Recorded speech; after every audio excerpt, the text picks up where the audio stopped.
नमस्कार दोस्तों, आप सभी का फ्यूचर कोचिंग क्लासेस में बहुत बहुत स्वागत है। आशा करता हूं कि आप स्वस्थ होंगे और आपकी पढ़ाई भी बहुत अच्छी चल रही होगी। तो आपकी पढ़ाई को और भी बेहतर बनाने के लिए फ्यूचर कोचिंग क्लासेस निरंतर प्रयास कर रहा है और आप भी पढ़ते रहिए। और जिस श्रृंखला में हम ला रहे हैं आपके लिए थार का मरुस्थल। थार का मरुस्थल आपके एग्जाम के लिए बहुत ही महत्वपूर्ण होता है। आइए देखते हैं किस प्रकार से क्वेश्चन बनता है थार के मरुस्थल से या थार के मरुस्थल से आसपास के जो सीमाएं हैं, इसका रेंज है, इसकी विस्तार है। तो पहले देखते हैं हम थार का मरुस्थल पढ़ क्यों रहे हैं इस क्लास में। क्योंकि हमने पहली वीडियो में, इसका ये तीसरी श्रृंखला है, इसके पहले वीडियो में हमने देखा था भारत के भौतिक स्वरूपों का हमने अध्ययन किया था, ठीक है, जिनमें पहली क्लास हमारी थी पर्वत के बारे में। क्या थी दोस्तों? पर्वत के बारे में हमारी पहली क्लास थी, दूसरी क्लास पठार के बारे में थी और ये तीसरी क्लास है जो मरुस्थल के बारे में है। तो आज इस क्लास के बारे में हम मरुस्थल कहते किसे हैं, निर्माण कैसे होता है मरुस्थल का, सभी का हम विस्तार से चर्चा करेंगे। तो आप भी बने रहिएगा और चलिए शुरुआत करते हैं और आगाज करते हैं इस श्रृंखला का। किसी भी एरिया को मरुस्थल कहने से पहले हमें वहाँ के उस एरिया को हमें जांचना पड़ेगा और जांचने के लिए हमें सबसे पहले देखना पड़ेगा कि वहाँ पे बारिश होती है कि नहीं होती है। होती है तो दोस्तों कितनी % होती है, कितनी मात्रा में बारिश होती है। तो जहाँ पर वार्षिक वर्षा 25 मिलीमीटर से कम हो, कितनी हो, 25 मिलीमीटर से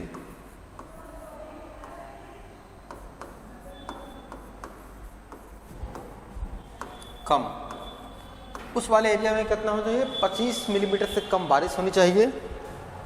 दूसरी कंडीशन है उस एरिया के लिए कि वहाँ पे जैविक तत्वों की कमी होगी, उस मिट्टी में जैविक तत्व की कमी।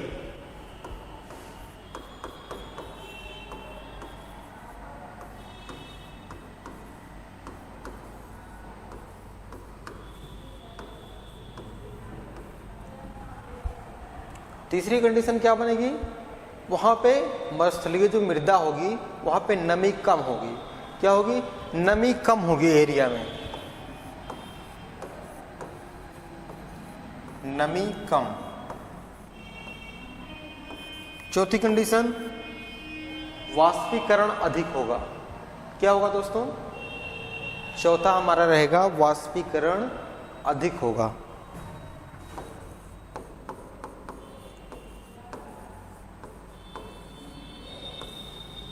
ठीक है दोस्तों, क्या होगा?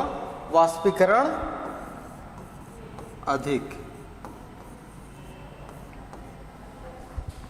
और कंडीशन है मरुस्थल में क्या होगा, जल का अभाव होगा, उस वाले एरिया में पानी नहीं पाया जाएगा। तो चौथा हो गया हमारा, पांचवा रहेगा जल का अभाव।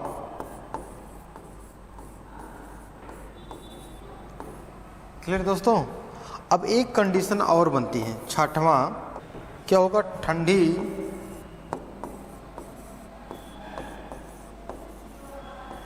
जलधारा। ठीक है दोस्तों, ये 6 कंडीशन अप्लाई होंगे उस धरती पे। धरती के किसी भी एरिया में अगर से मरुस्थल का निर्माण हुआ है तो ये कंडीशन होना बहुत ही आवश्यक है। जब तक ये होगा नहीं तब तक मरुस्थल का निर्माण होगा नहीं। तो आइए देखते हैं ठंडी जलधारा। आपके मन में संशय आ रहा होगा, क्यों ठंडी जलधारा से क्यों होगा? इसका सबसे बड़ा एग्जाम्पल है कनारी जलधारा। ये जो कनारी जलधारा है अफ्रीका कॉन्टिनेंट के पीछे या पश्चिमी एरिया में बहती है कनारी जलधारा, जिसके कारण से सहारा मरुस्थल का निर्माण हुआ है। ध्यान देंगे दोस्तों, कनारी जलधारा के कारण से सहारा मरुस्थल का निर्माण हुआ है। अभी हम इसके बारे में विस्तार से देखेंगे, सहारा मरुस्थल के बारे में। और एक है ऑस्ट्रेलिया के पश्चिम में बहने वाली पश्चिमी ऑस्ट्रेलियाई जलधारा। यह जलधारा भी ठंडी है, जिसके कारण से ऑस्ट्रेलिया में सैंडी गिब्सन विक्टोरिया, ये जो प्रमुख वहाँ की मरुस्थल हैं, उसका निर्माण हुआ है ऑस्ट्रेलिया के पश्चिमी क्षेत्र में। ये बात आपको क्लियर हो गई होगी, आशा करता हूँ। तो आइए हम और देखते हैं। अब देखते हैं दोस्तों मरुस्थल के बारे में, कौन कौन से मरुस्थल हैं जो मुख्य हैं, प्रमुख हैं, जो महत्वपूर्ण हैं। पहला है विश्व का सबसे बड़ा मरुस्थल, गर्म मरुस्थल सहारा, ठीक है। एशिया का सबसे बड़ा मरुस्थल गोबी का मरुस्थल। भारत का सबसे बड़ा मरुस्थल थार। ये बात आप ध्यान देंगे, विश्व का सबसे गर्म मरुस्थल थार, एशिया का सबसे बड़ा मरुस्थल गोबी, भारत का सबसे बड़ा मरुस्थल थार, ठीक है। अब ये बताइए गोबी का मरुस्थल कहाँ पर है? गोबी का मरुस्थल कहाँ पर है? मंगोलिया में है। अभी मंगोलिया कहाँ पर है? मंगोलिया चीन के जस्ट ऊपर और रूस के जस्ट नीचे है मंगोलिया। मंगोलिया का एक आक्रमणकारी भारत के बॉर्डर पर आया था इल्तुतमिश के समय, ठीक है। कौन था वो? चंगेज खां। चंगेज खां मंगोलिया का रहने वाला था, ठीक है। हमने बताया। अब भारत के बारे में, जो भारत का मरुस्थल है, थार का मरुस्थल है, आज इसके इतिहास के बारे में हम देखेंगे। ये मरुस्थल सामने क्यों आया? इसका इतिहास ये कहता है कि इस वाले एरिया में पहले समंदर था, दरिया था, नदियाँ थीं बड़ी बड़ी। तो ऐसी क्या घटनाएं घटी जिसके कारण से इस मरुस्थल का निर्माण हो गया? चलिए दोस्तों देखते हैं उस दरिया का निर्माण हुआ तो उसके पहले की संरचना किस प्रकार का था। जैसलमेर का मरुस्थल जिसे हम कहते हैं, थार का मरुस्थल कहते हैं। तो आइए उसके इतिहास के बारे में एक झलक हम देखते हैं, वो कैसे दिख रहा था पहले। तो दोस्तों चलिए देखते हैं थार के मरुस्थल के बारे में, हम जानते हैं किस प्रकार से थार का मरुस्थल का निर्माण हुआ है। तो थार का मरुस्थल जो आपको ये दिख रहा है, ये मरुस्थल पहले नहीं था। यहाँ पे विशाल दरिया था, समुद्र से रिलेट करता था ये दरिया, जिसे हकड़ा दरिया कहते थे। क्या कहते थे दोस्तों? हकड़ा दरिया कहते थे, जो समुद्र से एकदम लेवल में था, बहुत ही ज़्यादा था समुद्र से ये एरिया। लेकिन समय बीतता गया और इस वाले एरिया में जो धरती थी ऊपर उठने लगी, ऊपर उठने लगी, समुद्र पीछे चला गया।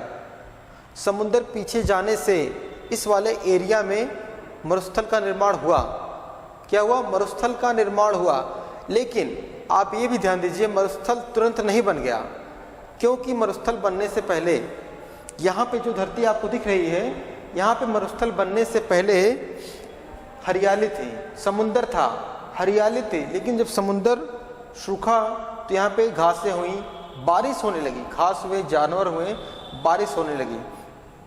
जब बारिश हुई तो यहाँ से एरिया से लवणता कम होने लगी और लवणता कम हो ही गई, और इसे पर्वतों दिख रहे हैं, हरियाली वनस्पतियाँ दिख रही हैं आपको।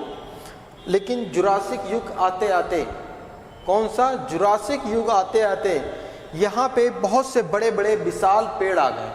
देखिए कितनी मोटे मोटे विशाल पेड़ आ गए हैं जुरासिक युग के समय तक। जब जुरासिक युग आया, इस वाले एरिया में जानवरों का नष्ट हुआ और पानी भी, बारिश भी होना कम बंद हो गया, जिसके कारण से मरुस्थल का निर्माण होता गया।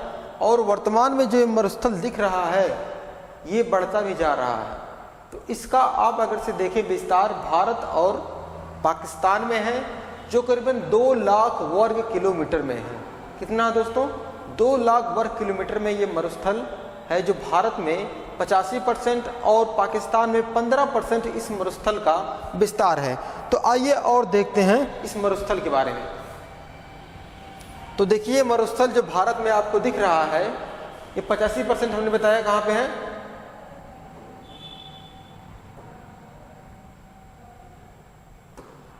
%85 इसका विस्तार भारत में, 15% इसका विस्तार पाकिस्तान में है। तो जो भारत में आपको दिख रहा है 85%, सबसे अधिक भाग आता है इसका राजस्थान में।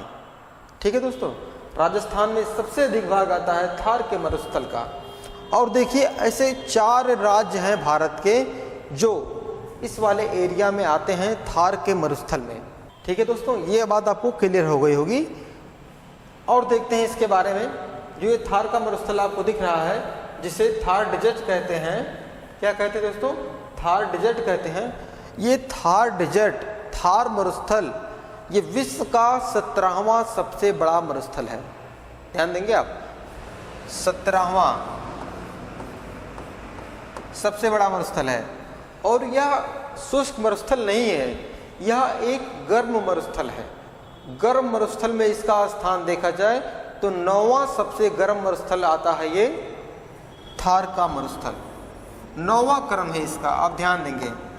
क्षेत्रफल में 17वां और गर्म में 9वां। ये बात आपको क्लियर हो गई होगी। ठीक है, इसका विस्तार हमने कितना बताया था आपको? 2 लाख। ठीक है,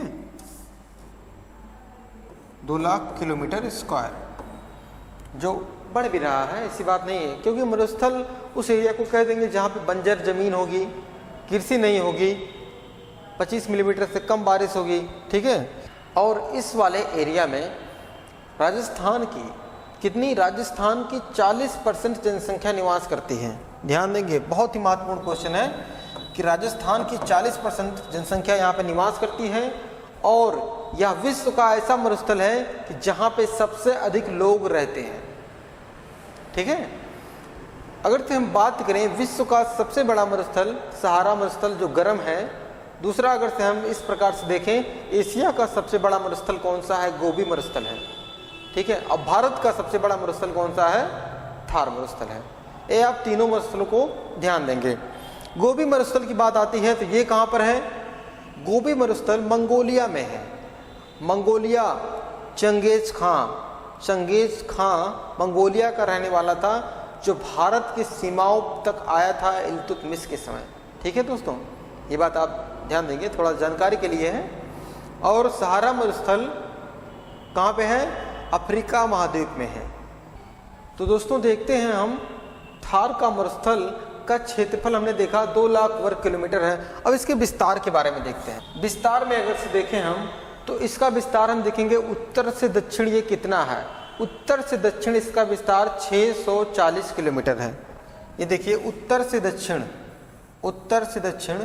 640 किलोमीटर। अब यहीं हम देखें पूरब से पश्चिम कितना है, तो बताइए दोस्तों, पूरब से कितना पश्चिम है? इसकी दूरी करीबन हो जाता है 300 किलोमीटर। 300 किलोमीटर का ये एरिया कवर करता है पूरब से पश्चिम में। क्लियर है? पाकिस्तान में थार के मरुस्थल को चेलिस्तान कहते हैं। चेलिस्तान, ठीक है, ये बात आपको क्लियर हो गई होगी। तो आइए देखते हैं हम और थोड़ा सा इस थार के मरुस्थल के बारे में। थार का मरुस्थल पहले क्या था? समुद्र का तटीय भाग था। और इसका हमें प्रमाण कहाँ से मिलता है? ब्रह्मासर एक स्थान है राजस्थान में। क्या नाम दोस्तों? ब्रह्मासर स्थान पर समुद्री का निक्षेप पाया गया है, और यह खारे पानी के यहाँ पे झीलें भी पाई जाती हैं। सांभर झील है, उसके बारे में अभी हम देखेंगे, सांभर झील की विशेषताओं के बारे में। तो सबसे पहले आज हम बताएंगे आपको 5 ऐसी कौन सी सीमाएं हैं जो पाकिस्तान से लगती हैं। तो पहला देखिए, आप इस वाले एरिया में गुजरात का एरिया है, गुजरात के ऊपर वाला एरिया है, उसे कहते हैं सरक्रीक। क्या कहेंगे दोस्तों? सरक्रीक कहते हैं। कर्क रेखा से जस्ट ऊपर 23.5 डिग्री कर्क रेखा है। कर्क रेखा से जस्ट ऊपर आपको मिलेगा 24 समांतर रेखा, 24 अंश समांतर रेखा आपको मिल जाएगा गुजरात के जस्ट ऊपर। ये बनाता है सीमा, ऐसे जो गई है रेखा, इसको भी आप ध्यान देंगे। उसके बाद रेड क्लिफ, गुजरात से लेकर जम्मू कश्मीर तक इस वाले एरिया को कहते हैं रेड क्लिफ। ठीक है, तीसरा हो गया। अब चौथा देखेंगे हम LOC। क्या है दोस्तों? LOC जो है सीमा है, या किस वाले एरिया में है? ये पीओके का अंदर का भाग है। किसका है? पीओके का अंदर का भाग है एलओसी, लाइन ऑफ कंट्रोल कहा जाता है। ये line of control Pakistan occupied Kashmir वाले एरिया में बनाई गई है। ये वाली रेखा, ये अंदर वाली जो है, जिसे कहते हैं एलओसी, लाइन ऑफ कंट्रोल, कहाँ पे है? पीओके के क्षेत्र में है। चौथा हो गया। अब पांचवा देखिए, एजीपीएल, जहां से एलओसी खत्म हो जाता है वहां से एजीपीएल स्टार्ट हो जाता है। एजीपीएल का मतलब है दोस्तों एक्चुअल ग्राउंड पोजीशन लाइन। ठीक है, एक्चुअल ग्राउंड पोजीशन लाइन, एजीपीएल को कहते हैं। ये पांचवा हो गया। अब छठवां, जो बहुत ही महत्वपूर्ण बॉर्डर है, जम्मू कश्मीर के जस्ट ऊपर वाला एरिया जो पाकिस्तान से बनाता है, जो पाकिस्तान ऑक्युपाइड कश्मीर है, उसके बाहर का भाग है, जिसे कहते हैं हम इंटरनल बॉर्डर। ये पाकिस्तान के अंदर बॉर्डर है, जिसे इंटरनल बॉर्डर कहा जाता है। यह जो इंटरनल बॉर्डर है पाकिस्तान और कश्मीर के मध्य में है, इंटरनल बॉर्डर। ये बात आप ध्यान देंगे। तो एक निगाह में हम दोबारा देखते हैं ये 6 बॉर्डरों को। पहला है सरक्रीक, गुजरात के पास में है। ठीक है, ये देखिए आपको गुजरात के पास में है। दूसरा है 24 अंश, गुजरात के जस्ट ऊपर है, पाकिस्तान से बनाता है। तीसरा है रेड क्लिफ, राजस्थान और पाकिस्तान से रिलेट होके हुए ऊपर तक जाता है, जम्मू कश्मीर तक। चौथा है एलओसी, पाकिस्तान ऑक्युपाइड कश्मीर के जो इस वाले एरिया में, भारत से वाले एरिया में है, जिसे एलओसी कहा जाता है। पांचवा आ जाता है एजीपीएल, एक्चुअल ग्राउंड पोजीशन लाइन, जो ये जहाँ पे एलओसी खत्म होता है उसके बाद से चीन तक बना हुआ है एजीपीएल। छठवां है इंटरनल बॉर्डर है जम्मू कश्मीर के सीमा बनाता है पाकिस्तान तक। ये आप 6 बॉर्डरों को ध्यान। और चलिए देखते हैं, और इसी में जो महत्वपूर्ण वर्ल्ड लेवल पे सीमाएं हुई हैं, जैसे आपसे पूछा जाए 31 अंश समांतर रेखा। क्या दोस्तों? 31 अंश समांतर रेखा अगर से आपसे पूछ लिया जाए क्वेश्चन में, तो इसका आप जवाब देंगे ईरान और इराक के मध्य में है 31 अंश समांतर रेखा। अगर से दूसरा पूछे आपसे 38 अंश समांतर रेखा, 38 अंश उत्तरी कोरिया और दक्षिणी कोरिया के मध्य में है 38 अंश समांतर रेखा। एक है 49 अंश समांतर रेखा, कनाडा और अमेरिका के मध्य में है ये इंटरनेशनल बॉर्डर। ठीक है, अब दोस्तों हम देखेंगे सांभर झील के बारे में। कौन सा है? सांभर।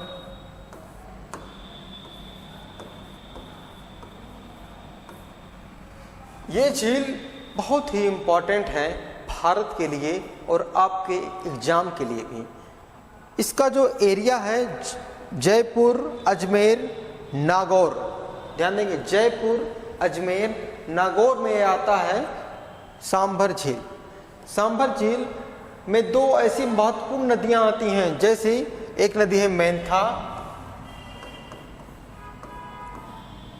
ठीक है, और दूसरी नदी है खारी।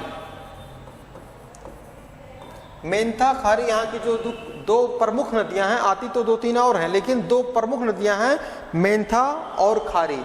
मेंथा नदी ऐसी है नदी है जो सांभर झील को खारा बनाती है सबसे अधिक। सबसे खारी है मेंथा नदी। ठीक है,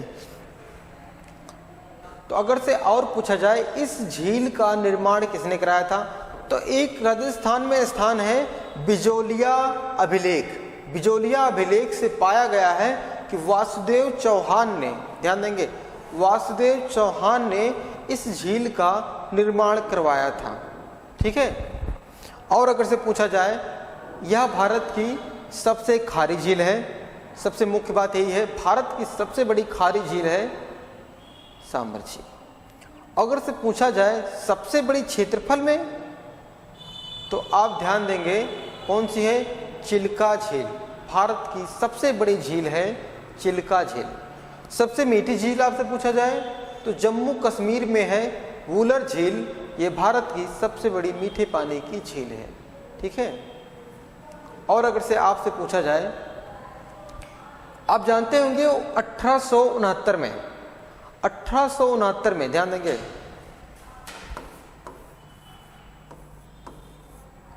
1869 में अंग्रेज शासन था अंग्रेजों का। तो अंग्रेजों ने यहाँ पे salt museum, British salt museum का निर्माण किया था 1869 में। ठीक है, अंग्रेजों के द्वारा। जब भारत आज़ाद हुआ उसके बाद 1964 में HSL, 1964 में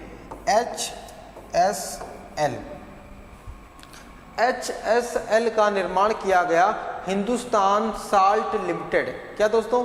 हिंदुस्तान साल्ट लिमिटेड का निर्माण किया गया 1964 में। इस वाले एरिया से बहुत ही अधिक मात्रा में साल्ट का उत्पादन होता है। क्या होता है? नमक का उत्पादन बहुत ही अधिक मात्रा में होता है इस सांभर वाले झील से। और इस सांभर झील को रामसर साइट में शामिल किया गया था 1990 में। कब दोस्तों? 1990 में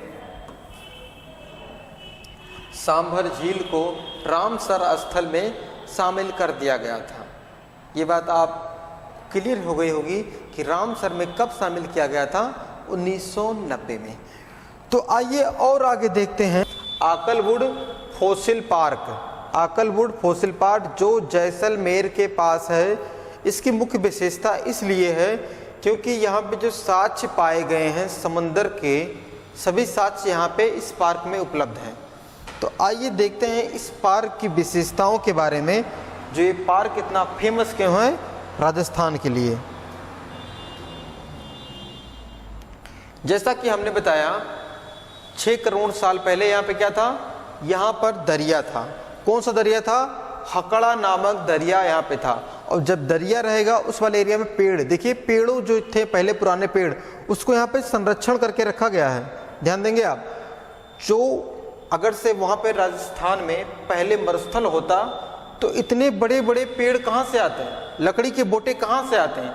तो इसलिए माना गया कि पहले यहाँ पे समंदर था। जब समंदर था तो करीबन 100 मीटर बड़े और मोटे मोटे पेड़ वहाँ पे पहले थे। ठीक है, जिसको देखो यहाँ पे संरक्षण करके रखा गया है। इन पेड़ों को जो टहनियाँ हैं, उनके जो बड़े बड़े श्रृंखलाएं, मोटे मोटे पेड़ हैं, सबको यहाँ पे रखा गया है। ये विश्व विरासत के भी शामिल कर लिया गया है इस पार्क को। ध्यान देंगे आप इस वाले एरिया को। ठीक है, आइए और देखते हैं इसके बारे में। देखिए इस वाले वन कितने थे? बहुत बड़े बड़े वन थे 6 करोड़ साल पहले। लेकिन क्या हुआ? बारिश ना होने के कारण ये पेड़ सूख गए और मरुस्थल बन गया। सबसे बड़ा रीजन यही था। और यहाँ पे देखिए साक्ष्य पाए गए हैं जुरासिक युग के। देखिए डायनासोर के अंडे दिख रहे होंगे, डायनासोर का कंकाल भी है यहाँ पे पाया गया है इस वाले एरिया में। ठीक है, जो बड़े बड़े डायनासोर मिलते हैं इनके साक्ष्य पाए गए हैं इस वाले एरिया में। कहाँ पे? ब्रह्मासर जो स्थान है जैसलमेर से करीबन पास में है।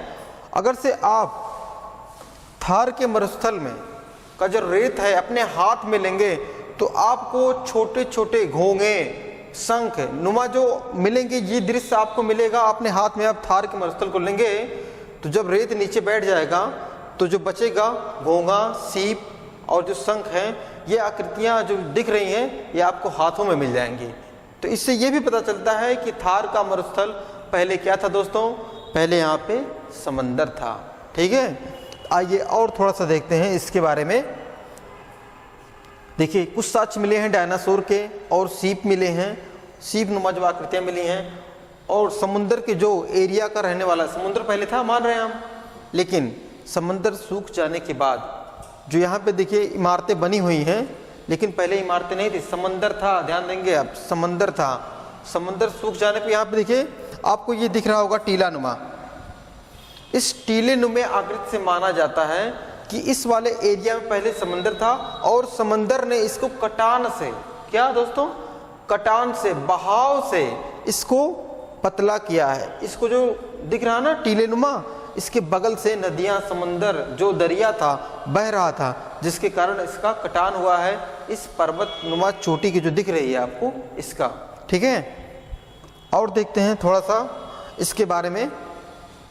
देखिए जुरासिक युग से पहले की घटनाएं हैं ये, ध्यान देंगे, जुरासिक युग से पहले की घटनाएं। जहाँ पे अब देखिए बताया हमने बारिश ना होने के कारण क्या हो गया, नदियाँ जो थी सूख गई और मरुस्थल का निर्माण होने लगा। सबसे बड़ा रीजन मरुस्थल का यही है कि उस वाले एरिया में पानी नहीं बरसेगा और सूख जाएगा सब कुछ। जो आपको ये दिख रहा है जैसलमेर, उसी के किनारे बसा हुआ ये बहुत बड़ा, बहुत ही सुंदर शहर है। ठीक है, आइए देखते हैं मरुस्थल के बारे में और थोड़ी जानकारी। दोस्तों आपको एक पेड़ दिख रहा है, यह बहुत ही महत्वपूर्ण पेड़ है राजस्थान के लिए, क्योंकि इस पेड़ को, क्या पेड़ है ये खेजड़ी एक नाम है, खेजड़ी। ठीक है, ये खेजड़ी का पेड़ है जो राजस्थान का राजकीय वृक्ष है। ठीक है, राजस्थान का राजकीय वृक्ष है खेजड़ी। क्या है, राजस्थान का राजकीय वृक्ष है खेजड़ी। खेजड़ी और एक पेड़ और यहाँ पे पाया जाता है कीकर। ठीक है, खेजड़ी तो राजस्थान का राजकीय वृक्ष है, कीकड़ का भी पेड़ पाया जाता है राजस्थान के एरिया में। ठीक है, तो आइए देखते हैं। और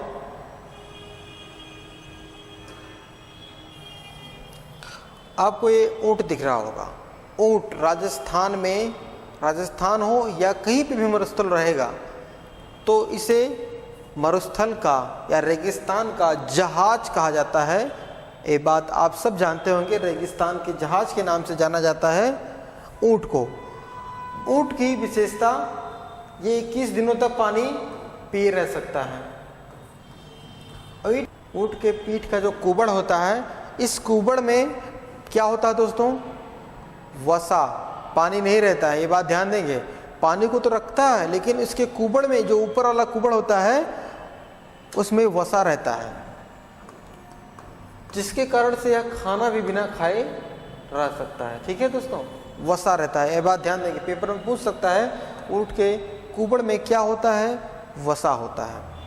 और ऊंट का सबसे बड़ा मेला लगता है राजस्थान के पुष्कर में। कहाँ पर दोस्तों, राजस्थान के पुष्कर में ऊंट का सबसे बड़ा मेला लगता है राजस्थान के पुष्कर में। ठीक है, और देखते हैं ऊंट के बारे में। ऊंट को सांप क्यों खिलाया जाता है, आज इसका रीजन हम बताएंगे, क्यों खिलाया जाता है ऊंट को सांप। ऊंट को सांप इसलिए खिलाया जाता है कि जब ऊंट खाना और पानी छोड़ देता है तो उसका शरीर अकड़ जाता है। इस समय ऐसी सिचुएशन आ जाती है कि अगर से सांप ना खिलाया जाए तो ऊंट मर जाएगा, जिसके कारण से जहरीले सांपों को ऊंट के मुंह में डाला जाता है और इससे वो भयंकर पीड़ा होती है ऊंट को, लेकिन वो ऊंट ठीक हो जाता है। ठीक है, ये बात आपको जानकर हैरानी होगी कि ऊंट को सांप खिलाया जाता है। चलिए आगे देखते हैं। अब रेगिस्तान में आपको मिलेगा मरु टिब्बा, कहीं पे आपको लिखा मिल जाएगा मरु टिब्बा। ये मरु टिब्बा क्या दोस्तों, जो आपको रेत का टीला दिख रहा है, इसी रेत के टीले को मरु टिब्बा कहा जाता है। मरु टिब्बा, बलुआ, जिसे बालुका स्तूप भी कहा जाता है इस मरु टिब्बा को। क्लियर है बात। चलिए और देखते हैं।